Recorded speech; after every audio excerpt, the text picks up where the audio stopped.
Miss Booker, we are live. Are you ready to do this thing? I'm ready. Let's do it. KTTV, giving you what you need.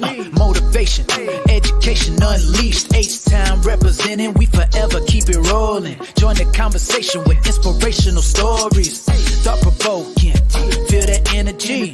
Kendrick Thomas aiming to lift the community. True indeed, tune in, come and see. Giving you what you need. KTTV, let's go. KTTV.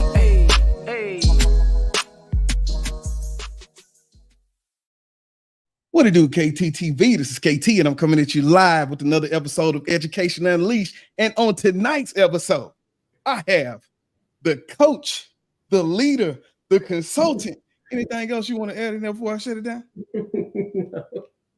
Oh, Mrs. Jasmine Booker. How you doing tonight, Miss Booker? I'm doing good. All right. Well, look, just for good measures, thank you for coming on tonight and taking some time out the busy schedule. I know we talked a little bit in the pregame.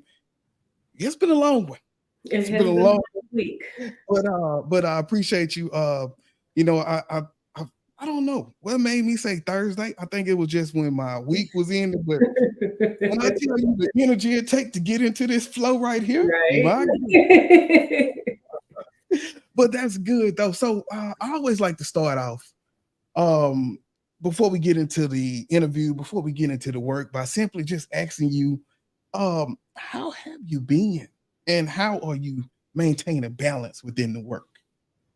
I think I've been really good and actually finding like some really good synergy. I think a lot of things have started to come together within myself, like mentally, for me to really kind of own my space and where I'm at right now in the work. And so it's all working itself out. Sometimes a little too good. That's probably why I'm so tired this week. It's going too hard, too. What do you say? Over engulfed. Yeah, that's cool. That's cool. So, first, I say again, welcome everybody to the show. Tonight, we got Miss Jasmine Booker. Don't forget, we got a few of our favorite segments. I'm looking forward to sharing our outstanding educator highlight because we going back to A-Leaf. So we got somebody good in the city. And also the parent-teacher corner. We know that homework is real. I know there are a few mixed feelings on homework. Do you believe in homework? I do. Okay. You know, I do. I just don't grade it. I wouldn't grade it because that's mama grade sometimes.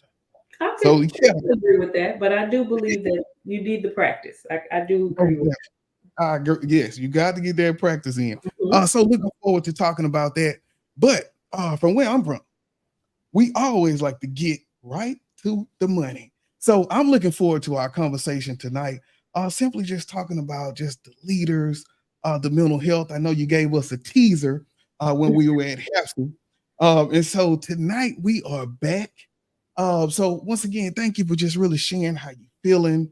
And so for the people that don't know you, can you give us a little bit of background on your journey and some of the experiences that led you to even the topic of what we're talking about tonight? Yeah, so I've done quite a bit in education in my little, I call it like a medium stint. I won't say it was short. But I started in Fort Worth ISD. I graduated from UNT. I stayed in the DFW area. I am from Houston. I was born and raised on the south side, southwest side. Huh? I say, come on now, Southwest.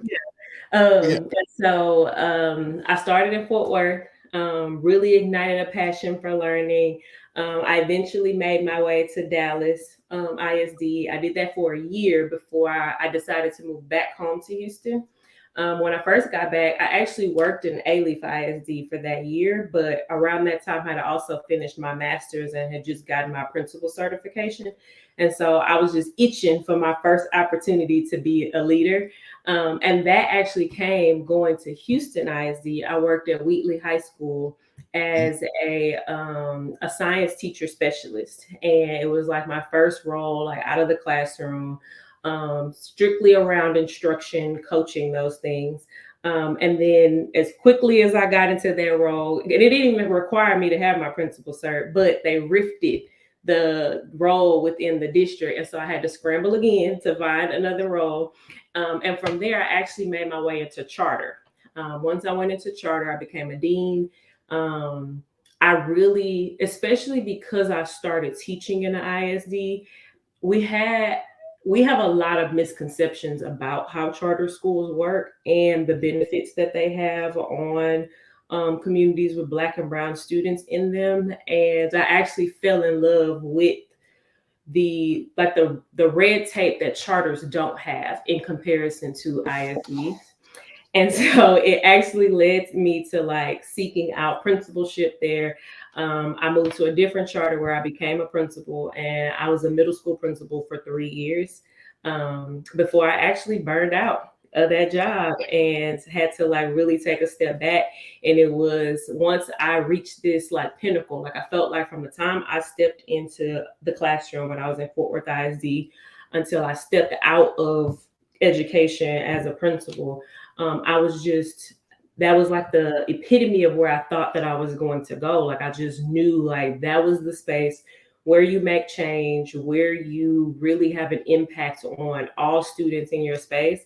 And I was just very quickly like plucked back into reality because the instructional leadership space is the hardest role that you will do. Like the one in the building is the hardest one that you will ever do in education when you're doing it right. And so the people who like everybody gives the accolades and they love and adore in those roles, I can say from experience, I know that the burden that is that they're carrying on their shoulders in order to be their best selves for the people and the kids and the communities that they support. Most definitely. Look, it's real. That's all. Yeah. It's real. You know, I'm in that A-Leaf Learning Center. So, you know, alternative. And so, man, I tell you, some of these kids have the hardest shell, right? And they will keep you busy. But when you think about the staff that it takes to really make it happen, like, you know, you love teaching, but you gotta really love teaching on some of these kids. Yeah. So big shouts out to them, and big shouts out to you for just the work, you know, putting it in. I do agree about the charters. I know last week we talked a little bit about vouchers and all of those pieces. So pretty much everything just going hand in hand. And so as we get into the work and we're thinking about Black females, and I know a lot of the promo we talked about the struggle. So when you think about challenges of Black female leaders uniquely faced today, what are some of those challenges that really come to mind that you I guess you face yourself when you say you got tapped? Yeah. I think when I think about it, like, yes, my background is education, but I think just being a Black woman in leadership in general, or just when you hold a space of like reverence to other people, like there are people looking up to you. When we walk into a space, like we are just not treated equally as our peers. There are just so many other standards that we're being held to. We have to worry about hair discrimination. Like a Black woman is less likely to be hired for a job if she's wearing her hair out natural in like a natural style that's defying gravity. We have to worry about inequity. So a Black woman is paid 64 cents to a dollar for what a white man is paid for every dollar. We also have to worry about like pregnancy discrimination. And so you don't get to just show up or yourself being functional in the work. There's also this level of all these other pieces that there's a standard for you when you get there. I think that we see it like across the board. We see it on TV. Like we see it with like Angel Reese in the basketball game. We saw it with Angela Bassett when she didn't smile or clap. And so it just really starts to weigh on you that all of your small gestures and emotions and the way that you respond to things, there's a standard for it. And I think that for me, showing up to work every day as a leader, I have to be thoughtful about like, what am I wearing today to work?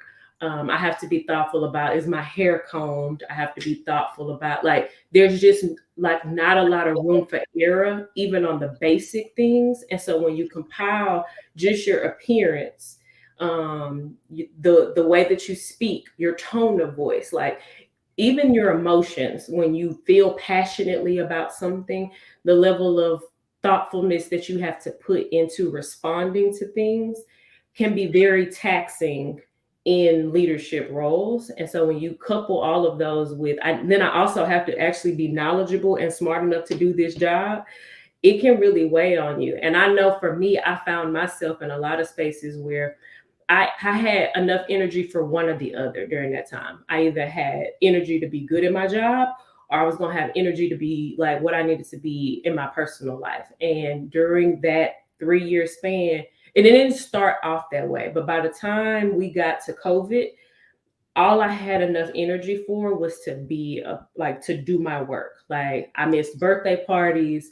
I missed lots of other things of participating with my family. Like by the time I got home, I didn't cook a lot that during that time. Like I was just so taxed and tapped. Like, but I just wanted to shower, go to sleep so I could recharge for the next day. And so it really just became a thing of I gave all of myself to being good at the work because I was only measuring how good I was as a person based on how good I was at my job. Wow. And the thing is, we always talk about balance and the importance of it, but oh my God, how hard is it to really implement that, right? Because Right. sometimes with this, I'm not gonna lie, sometimes you gotta come obsessed, right? To just get it done. Well, I take that back. I used to think you had to become obsessed, but now I'm practicing balance, right? Right. But again, I used to think that because for instance, like I just learned like trading and blah blah blah. And so for a while I had to become obsessed with that, but then it's like start to level off. But some people never find that off ramp, and so they just keep going into the work, So I agree with that mental health. And then also, like you say, with the discrimination, as a black male, right? I face that same thing too. And so, but I have sensed over the last few years, just more of appreciation for black women in general, because all of that stuff you said is true. I want to say last semester or something, Rice University had something where they were talking about a culture study in a series. And so I took part in those classes, and man, I mean, just like it was sad. Like I almost wanted to stop because I knew all of the research was true, but it was so one of them was just all about black women and like the way that it was, man. Why? So the question, the $1 million question is why? Why is it like this? Yeah, why do you think in 2023? Why? So I think the concept, I think for Black women, the reason why we continue to experience such a heavy load of it is because it's harder for us to assimilate than it is for a Black man or a Hispanic woman or a Hispanic man.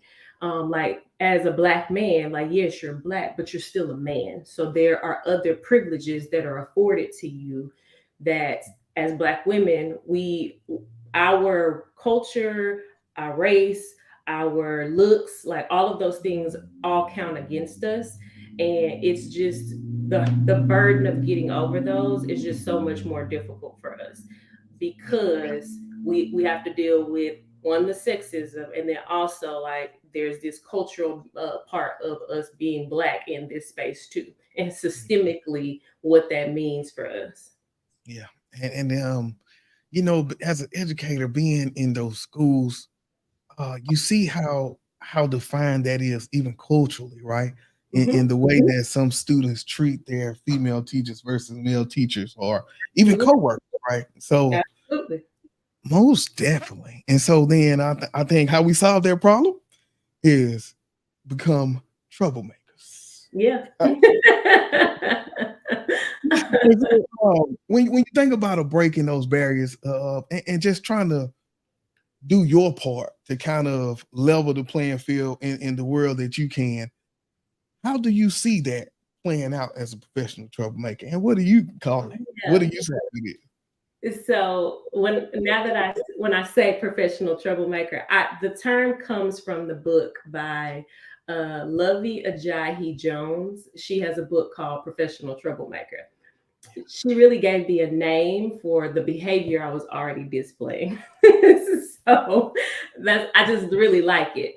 The concept of professionalism has always bothered me for a lot of the reasons that we talked about, the discrimination that Black women experience. Professionalism, it just feels like it's been this way to police and to regulate people of color, to just really to tone us down. So everything from our hair to our tone. I used to, even food sense, like certain things used to make me uncomfortable to even warm up in the microwave, depending on like the schools that I worked at, because it like warrants this uncomfortability when we have to have a conversation about like, oh my God, what are you eating? Like even those little things. But I feel like this coined professionalism is just a way to police and regulate us.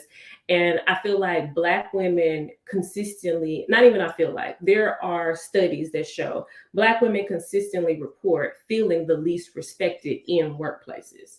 And I think that we have to make a decision when it comes to professionalism. We're either, to be considered professional, we have to quietly weather toxicity, or we have to risk being unprofessional when we decide that I'm going to defend myself and I'm going to react and speak up to this wrong that I'm experiencing. And I think for a long time, especially when you're younger, when you're inexperienced, as you're going through things, you tend to lean towards like, I'm gonna be professional, which means like I'm not gonna say anything, because we all have that first experience where we do respond, and then it's like, well, it was aggressive and I felt uncomfortable with your tone. Like we have to go through that, and so then you have to make a decision from there. For me, I just really got to a place where I can, with zero feelings, no emotions, and a straight face, like, and regardless of your title, as long as what I'm saying is the truth, I know that I am not being malicious. And I also know that given the facts, given the data, what's in front of me, I am saying like what needs to be said, what we all know is true at this table. I'm actually okay with it making other people uncomfortable, because I made a decision that I'm not going to be the person sitting at the table always being uncomfortable. It doesn't mean that every day I choose violence. However, should the occasion call for it, I'm just okay with being the professional troublemaker at the table. Like I'm okay with being the one to say, like, no, I don't agree. Actually, I don't think that's a good idea. Like, what data and evidence do you have that supports that? Like, I'm okay with giving the pushback because I know it's not from a malicious place. And I know that ultimately, especially when you're the only at the table, what you're speaking up to probably affects kids that look like you, and they need you to use your voice because they can't. Yeah, most definitely. That makes me think of the book, I think it's 6 Thinking Hats. And so yeah, so whenever a friend used to ask something crazy at the table during our IoT meetings, oh, black hat thinking, it's on a black hat. I said, okay, well, thank you. So but yeah, I agree. It has to be that person. So I don't think anything is wrong with that. Yeah, I think it goes down to either you're a yes man or you're not. So it sounds like you. And it's more than that. It is really in the book what she talks about. It's aligned to like the imposter syndrome part. And I think the biggest part of that is that it's not that, because a lot of the reason why people don't speak up at the table is that they're afraid of something, right? There's some kind of consequence that we believe is coming from speaking up, speaking the truth. And I don't think it's that I stopped being afraid. It's just that I stopped letting being afraid or letting fear be the reason why I didn't. So I'm not gonna let fear of rejection be the reason why I don't ask. Like you're gonna have to tell me no. Like that's where I am now. I'm not gonna let like fear of like not living up to somebody else's standards not be the reason why I don't show up as authentically myself, or I don't do the things that I know like give me the most fulfillment, or fear of the unknown. Like unless I'm sure, like 100% sure that this is going to kill me, I'm probably going to try it, because Yeah. ultimately, like, what's the worst that can happen? And I think that a lot of times we just become so stagnant because we've already created a narrative in our head about what could happen if I do this. And so it's not to say that there aren't consequences for our actions. It's to say that a lot of the things that we want to do, the things that probably mean us well, we shy away from them because we're so sure that the narrative in our head is going to be the outcome. And many times it's not. Yeah. And so then how do you see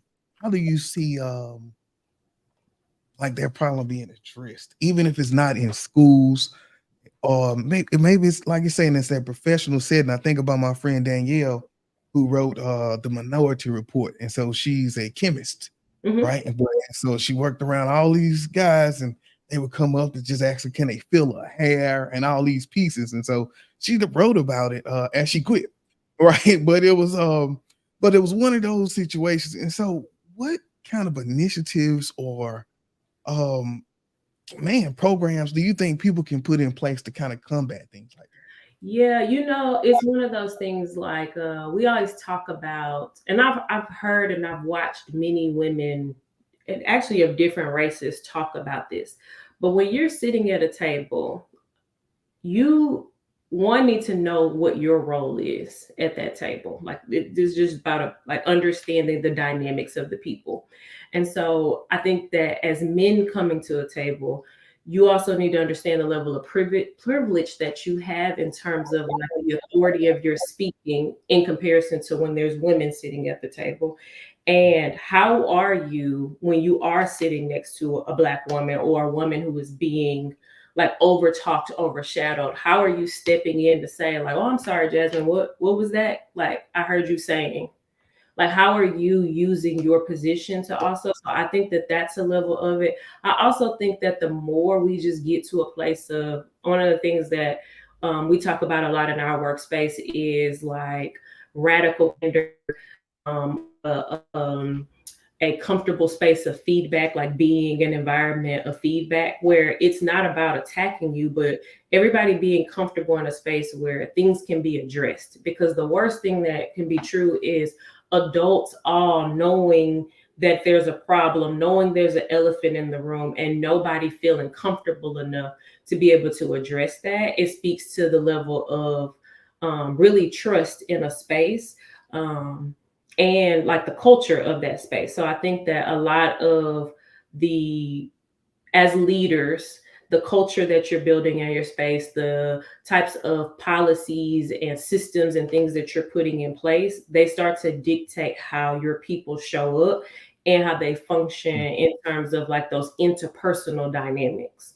Yeah, yeah. I was talking to Dr. Ford. I can't remember where she's at, but she's upstate, like Virginia, somewhere like that. But one of the things that she said is at her school, she invites people to bring them whole sales. You know, she said a lot of the times people be like, well, check your stuff at the door or Mhm. check this. She say she invite people to bring in them wholesales because she feels like that makes them more interpersonal, Mhm. uh, and more, more relatable to the kids too, just bringing the real selves in. So I do agree with what you're saying.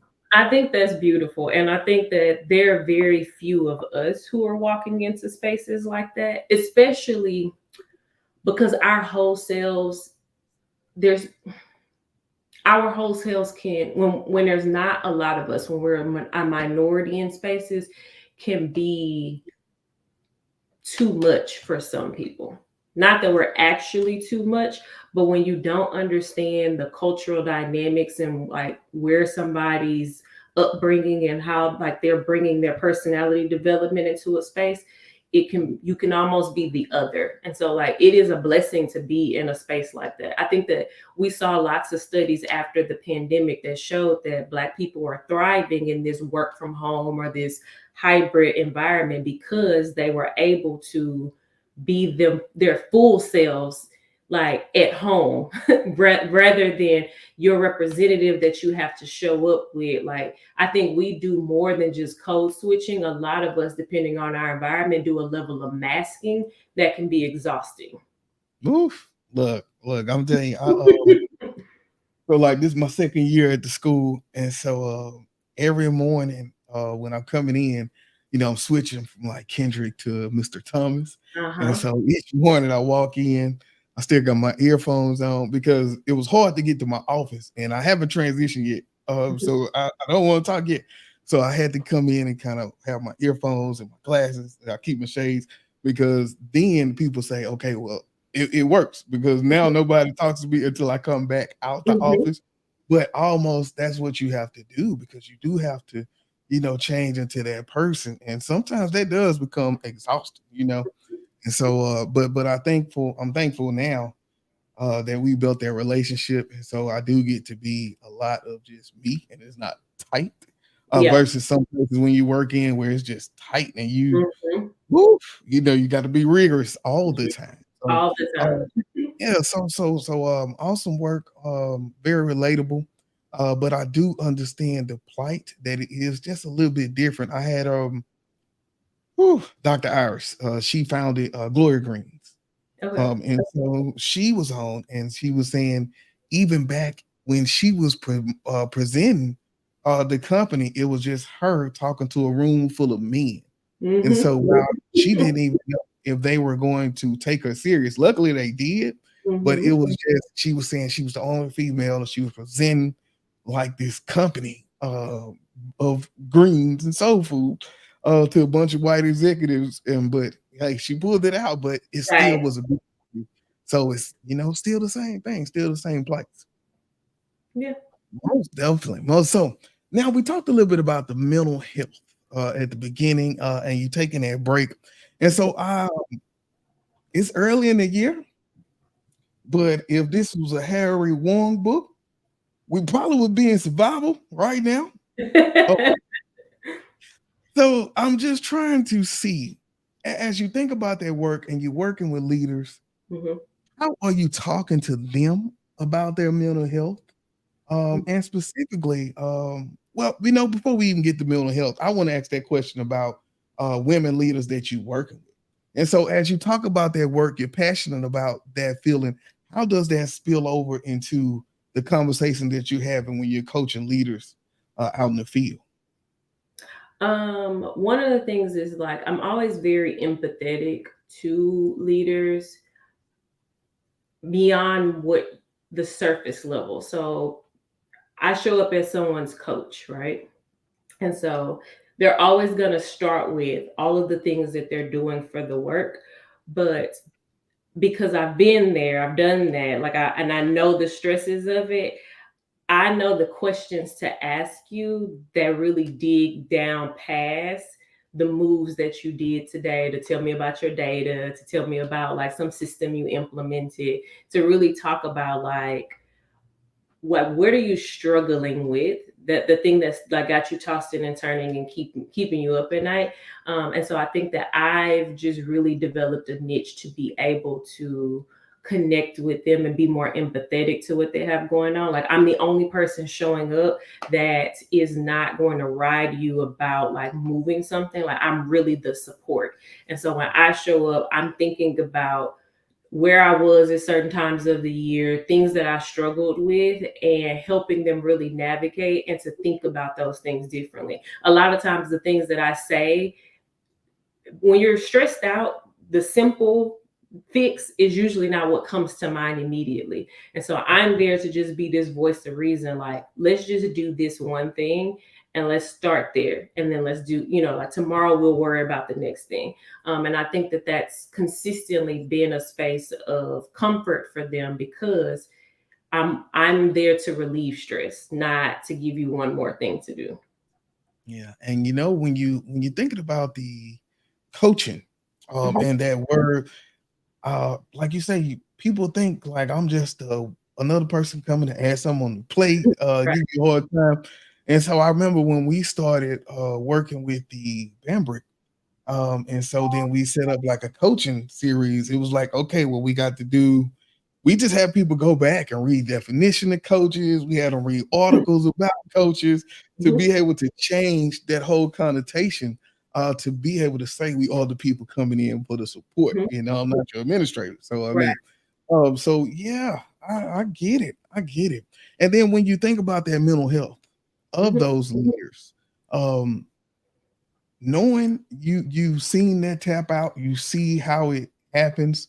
How do you also kind of talk to them about their state of mental health? And as you think about that, I want to just kind of share out with some leaders who may be going through that now. And like, what would you say? I think strategies that like I did was I had to think through things like I really had to evaluate for myself, like, what does taking care of myself really look like? And if I was asking somebody else to do this, at the core, how would I get them to understand? And so I realized I had to start taking care of myself based on my love language. Like, so the same way that I'm expecting other people to show me love, care, and affection, I had to start doing those things for myself. So mine are like quality time and physical touch. And so I started figuring out like what are ways that I can set boundaries around my time. And so I just started communicating some like very solid boundaries around like I'm not going to answer my phone after 8:30. And ways that I really helped myself was like I'm gonna put my phone on do not disturb. And so we're not gonna even be able to have a conversation. Or for a while too, around towards the end of like my last year being a principal, I stopped sleeping with my phone in the room. Just like that way I would know that I wouldn't touch it an hour before going to bed. I would charge it in a completely different room. And then I also started thinking about again quality time. Like how could I give myself back more time for just me that wasn't spent on other things? And so I have now. I'm not Beyonce. I'm not telling people to quit their jobs because I have expensive habits, right? But my expensive habits give me back time and efficiency. So, like, I get my clothes dry cleaned because ironing clothes just doesn't seem like a good use of my time. I order my groceries to be delivered to my house because walking the aisles of a grocery store doesn't seem like a good use of my time. I have a cleaning service that comes every other week, like that deep cleanse, because I'm not going to like wipe baseboards and blinds. Like I know I'm not going to do those things. And so rather than even stress myself out because I know they need to be done, I just started giving myself things or like buying into habits that gave me back the things that I needed. And then I like massages. So I bought myself a foot massager because if you know anything about working in a school, your feet hurt every day. Like it doesn't matter where you wear tennis shoes, flats, heels, like your feet just hurt because you're always on them. And then I bought myself a monthly subscription to Massage Heights. And so like those were the ways that I saw it. So I think that it's first a step back to say like, how do I receive love and how can I show myself that love in the ways that I would expect my husband or, you know, my family, people that are close to me to do the same. Yeah. Look, when look, I did not think about that. When you say love myself with my love language. Yeah, with my love language. I never thought about it. So, because mine is gifts. So I'm about to go buy something tomorrow, man. I've been waiting on a reason to get this car. All right. So now when I'm in this bank, I'm gonna think about you. All right. But that is it then. But Jasmine said.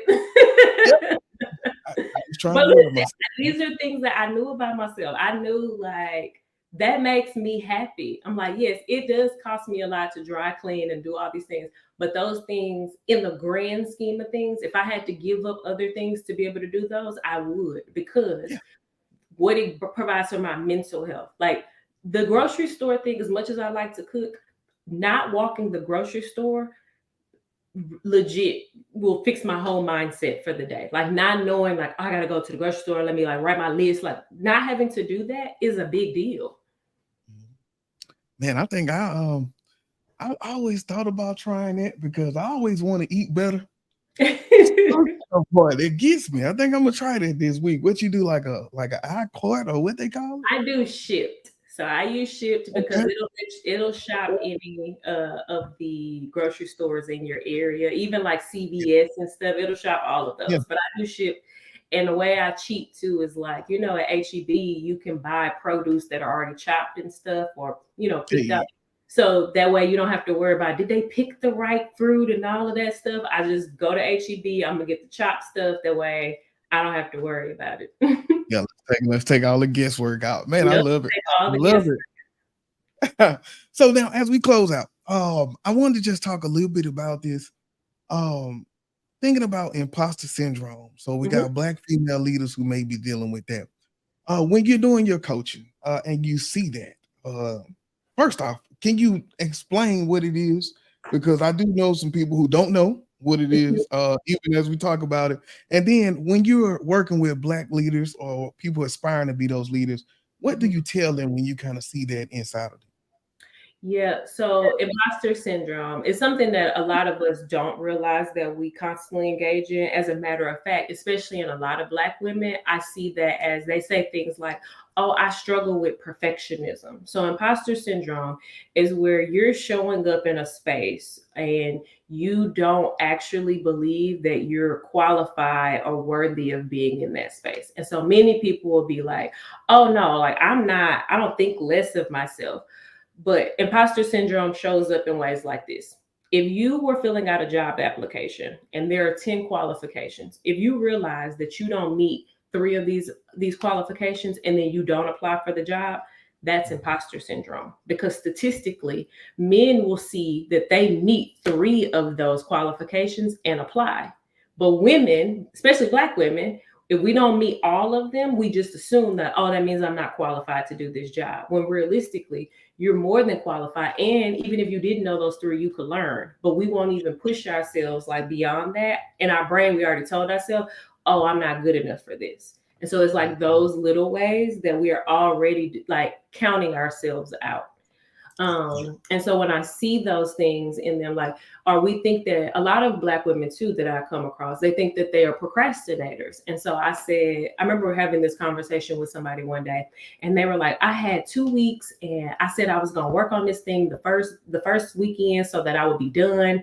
And I binge watched this show and then I did this and then I cleaned that. And then before I knew it, 2 days before, I was sitting down to complete the thing. And I said, well, were you going to like review your PowerPoint or your presentation? If you had done it the first weekend, were you going to like look at it again right before? And she was like, no, like once I'm finished with it. I said, okay.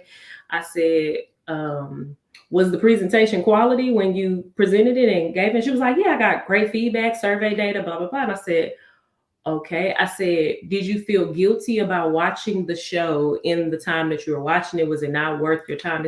And she was like, no. I said, well, it sounds like you didn't need all of this time to do that. It sounds like you just prioritized what you needed for yourself at that time and you got your work done. And she was like, I didn't even think about it like that. And I'm like, because somebody has told us that, if you're not doing it early, if you're not this, but if you don't need 2 weeks to prep for something, why are you telling yourself you need to be ready 2 weeks in advance? Like, where did that rule come from? We will make up these rules for ourselves and tell ourselves that we need to be, I need to have it by this and I need to do this. But that's not written anywhere. We just decided in our brain that is, and then we go on through life functioning on these imaginary rules, burning ourselves out. And then we're frustrated when it's not yielding the level of fruit, this perfectionism level that we're believing we should be at. And I look around now and I'm like, sometimes I'm running on 50% and I look around at people around me and my 50% is killing your 90. And so why am I making myself believe I need to be running at full speed all day? Because I don't. Most definitely. That was powerful. But it's real. It's real, and I do see it. Like I say, I've dealt with it. Man, good word out there for women who are going through that. It's real. That's all I can say, really. And so now, do you have any literature or something that you put out that kind of addresses all these things that you can share with us? Who, me personally? Yes. Not yet. It's funny. Okay. So I've been talking back and forth. I've already like started outlining a memoir where I talk about like in detail, like my story, like my career journey that kind of got me through how I realized like I've been dealing with imposter syndrome for a lot of years. And so I'm in the process of like really sharing my story. I've only gotten to a recent place of being confident enough to even believe that my story was impactful enough to share with other people. And so it's something that I'm working on. Yeah, most definitely. Well, it definitely is. So I just want to say thank you for sharing it. Thank you for taking some time out to talk about the work. Yeah. Also, I look forward to sharing out those clips of this because people need to hear it because it's a real situation we're dealing with, right? Yeah. And I think, what'd you say? I say absolutely. Yeah, and the more we can change the narrative, one person at a time, let's make it happen. So thank you for all that conversation tonight. It was a pleasure.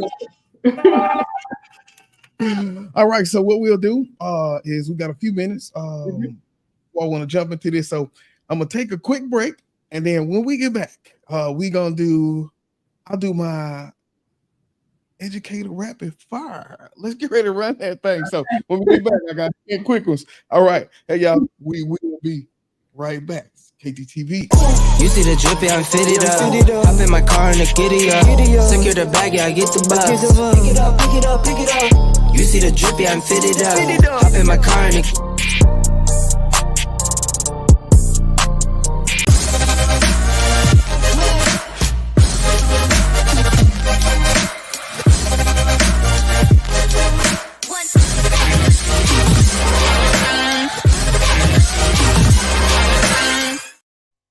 Man, all right, welcome back, y'all. Let Jasmine Booker just put it down. Just dropped so many jewels tonight on those questions. So important that we talk about and discuss leadership, Black women, and the challenges that they face, glass ceilings, imposter syndrome, all of that. So once again, I appreciate you for just talking about that and sharing your story. Like you say, you didn't know it was impactful. I'm trying to tell you that. Please get that out there. All right, so wait a minute. We about to get ready for one of our quick segments. Go hard, or go home, go home, go hard, or go home. Hey, and then we got something from Dr. Felicia Bolden. Shout out to Dr. Bolden. Thanks for dropping great nuggets. We need a part 2. See, there we go already. All right, so what we're going to do, let's take a few seconds, and I am watching the clock. I want you to answer these questions without thinking. Just go. Okay, are you ready? Yes. All right. Early bird or night owl? Which one best describes your leadership style? Early bird. Early bird. Okay, you get up early. Mm-hmm. Like I'm up at 4:30. I think I'm struggling though. I think I'm gonna push that back to at least by 5. I'm down here. Chalkboard or whiteboard? Which do you think makes a more inspiring school message? Whiteboard. Whiteboard. Gonna put that, get them dry erasers. I remember when the game changed, man, and chalkboards just became non-existent. Okay, thinking it back to your administrator. Best subject to lead: math, science, or English? Oh, science all day. Oh, yeah. One book every school leader should read. What's your top recommendation for principals? Atomic Habits. Okay, then. All right, thank you. Most memorable school event. What's a moment that you will not forget? I let the kids, one day we were doing like celebrations, and I let the kids pie me in the face. I actually have that video. I should post that. Yeah, that is something. I remember we did a fundraiser and I got taped to a wall. That's a good one. It was real. And I'm stuck. But I can tell you my most moment, and it's an open story. It got me when I was a teacher. I was doing the special ed ordering, so I was like the department chair. So I'm getting on. I'm thinking I'm helping, and so I said, "Man, I got my life skill kids, and they go to the cafeteria. They be all messy. Let me get some little towelettes for their hands, right? Something where they could just use real quick. Teacher come through." Okay. So I ordered 1,000 sanitary napkins. I did. That's why when you started, I was like, "Oh, this going left for sure." Look. And so when I got the box and I realized first off, it should have been some people defending that order. How did this even get to the district? But it made it though.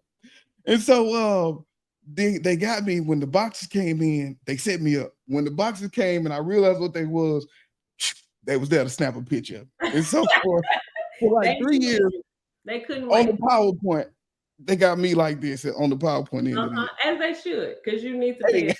I didn't know what it was. I thought it was towelette. Oh my God. It was terrible. Okay. Principal's pet or problem solver? Were you the model student or creative thinker in school? Problem solver. Problem solver. Okay, then. Top school tech. What's your favorite technology for improving the school environment? I would have to say like Chromebooks. I think that's okay. Let's get everybody get in. We can get a 1-to-1 or something going. Yeah, I definitely believe in that. Okay, key principal strategy. So share a quick tip that helps you lead your school effectively. Plan for everything, not just the instruction, not just the culture. Plan for the joy too, for both kids and adults. And last question: if you could lead any school in the world, where would it be? If I could lead any school in the world, where would you be? I would still be in Houston because H-Town all day. But it would be my own school. If I was going to go back to that, it would be my own school. Man, I love it. Look.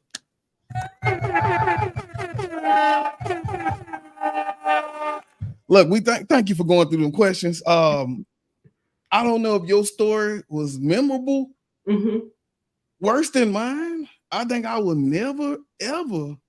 I think I'm gonna just share the tape story versus that story again. That was probably exclusive. That was just exclusive for you. Exclusive. Okay. Please, besides the people who already know. All right. Well, thank you for that. So what we'll do, we'll take one more quick break, and then when we come back, let's do our parent teacher. Okay. You see the drippy, I'm fitted up. Hop in my car and the giddy up. Secure the bag, yeah, I get the bus. Pick it up, pick it up, pick it up. You see the drippy, I'm fitted up. Hop in my car and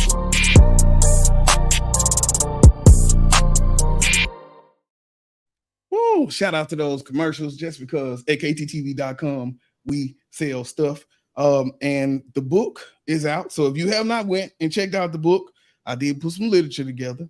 And so A Pencil is the Least of My Words is specifically for like the target audience is the school with a 94% other than African-American staff and 70 to 90% African-American student population. How do we build the bridge? We use the book and the workbook. A Pencil is the Least of My Worries by Kendrick Thomas. Let's run that one more time. You see the drippy, I'm fitted up. Hop in my car and the giddy up. Secure the bag, yeah, I get the bus. Pick it up, pick it up, pick it up. Okay. For good mentions. All right, I'm just having fun tonight. So, parent teacher corner. Are you ready for that? Yes. Let's do it.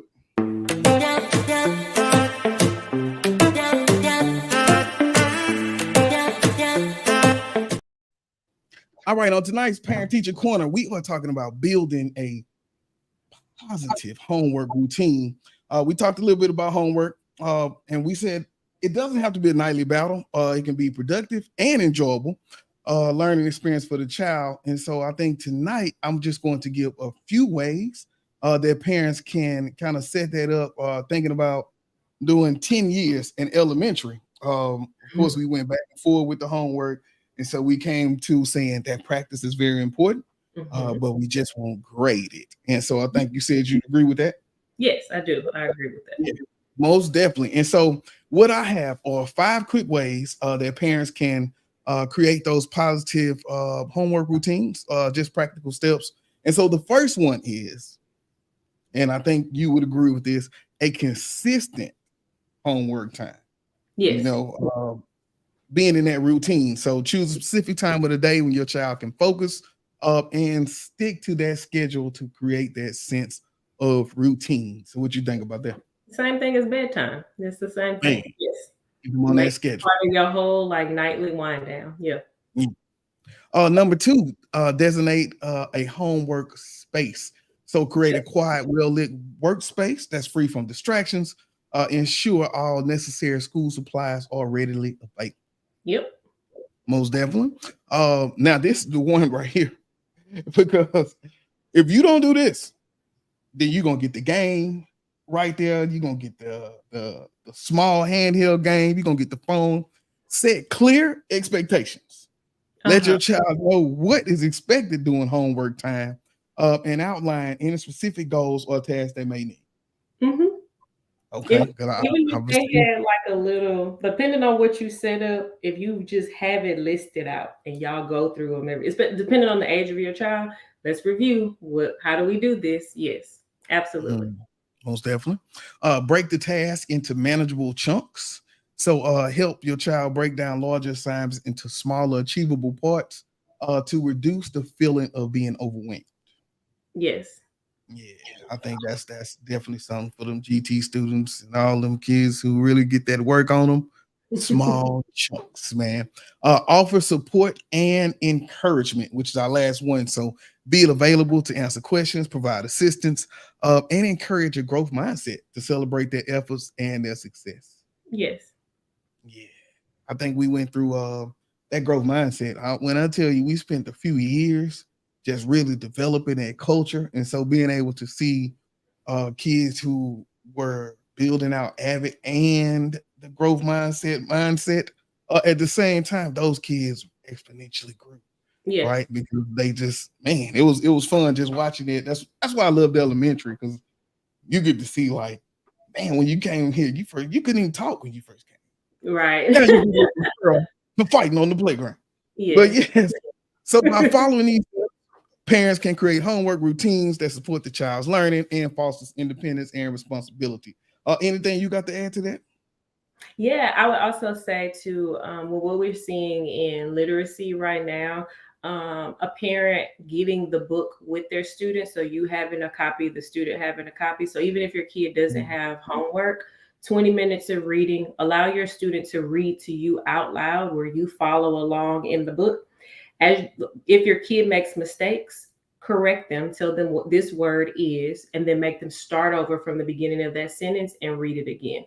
Because then you're training them to know what that is and the fluidity of the sentence, and it improves literacy. Man. All right, that's thank you so much. For that, I do agree with the parent teacher corner, building positive homework routines. Remember what we said, we're not grading. Because in some cases we grade mom. Like when you get this F on this paper, mama, you would get upset, you get offended, we call you. So just favorite practice, please. That's all we ask, bro. Okay. So we'll be right back, and when we get back, we'll get into our last segment for the day, and that is highlighting one of our educators. So we'll be right back.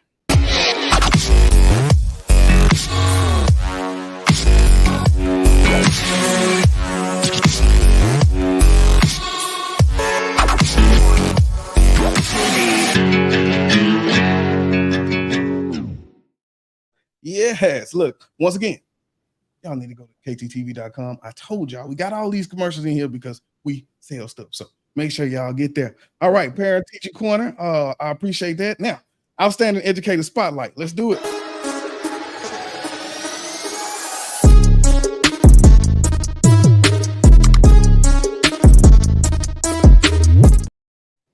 All right, tonight, our Outstanding Educator Spotlight goes to Miss Tiffany Banks. We going back to the leaf, y'all. We're going back to the leaf. So Tiffany Banks, Albright Middle School theater teacher. And so she was shouted out by Mr. Renford Joseph. He was on the podcast. Remember when I told you we had the one where I couldn't hear nothing? Yeah, that was Mr. Joseph. Shout out to Mr.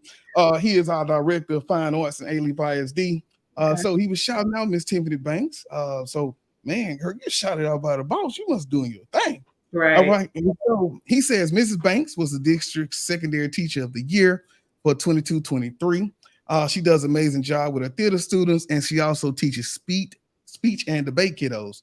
She goes above and beyond to always ensure her students are receiving a well-rounded education, inclusive of the arts. Mrs. Banks is one of the lead teachers for the district's middle school theater programs. She truly exudes all that we want to see educators possess. She has what you can't teach, that it factor. She is a rock star and never gets her due flowers. She's very humble and works hard for her students and campus, and I truly believe she's a game changer that has a heart of gold. And so he wrote, so when I do those parts, I also put a space in where they can just put a direct message. And so Mr. Joseph said, Mrs. Banks, you are truly the educator that our children need in A-Leaf. You pour your heart, soul, and passion into your students. Your smile lights up in any room that you enter. I truly appreciate you for going above and beyond for our theater programs. Thank you for never staying away from your calling. Thank you for stepping up to serve as a lead teacher on my team. And thank you for believing in the vision that I've created for the fine art department. Thank you for being real and true to the cause. From your boss, Mr. Renford Joseph. Shout out. I love that. Yeah. Look, that was real, right? Yeah, that was beautiful. When the director come through. So I always try to do that because people need their flowers. Once again, since the pandemic, the landscape has changed. And so it became so negative regarding education, regarding our work. I said, okay, how can we lift up people but still get the message out that good things are happening? And so this is my way of just highlighting someone every week. And so if you got somebody that you want to highlight, you can go to kttv.com, reach out, go to the social media at KTTV. I'll repost the link every time we get through with the podcast, and just get some more people to come on there. So anything you want to add to that? No, I love that. Shout out to Tiffany. Congrats on being the shout out teacher. And yeah, I love that. I'm gonna go get my stuff together so I can nominate somebody. Hey, there it is. Well, I will inbox you the links. Don't even trip. We need that because I do like having them. Well, I think that will do it for us, Ms. Booker. Is there any contact information that you want to share? How can people get in touch with you to talk about the work, to get the services for consulting, anything that you may have? So I have social media, Twitter at JAS_Booker, Jazz Booker, on Twitter, Hey Dimples _ on Instagram. I do have a consulting business. I also work for Harris County Department of Ed. So it's really a matter of like what you're looking for. If it's servicing your school or district, I would say tap into Harris County. If it's something more personal, you can tap into me, but you can reach out to me individually and we'll figure it out. Man, that's it. I think.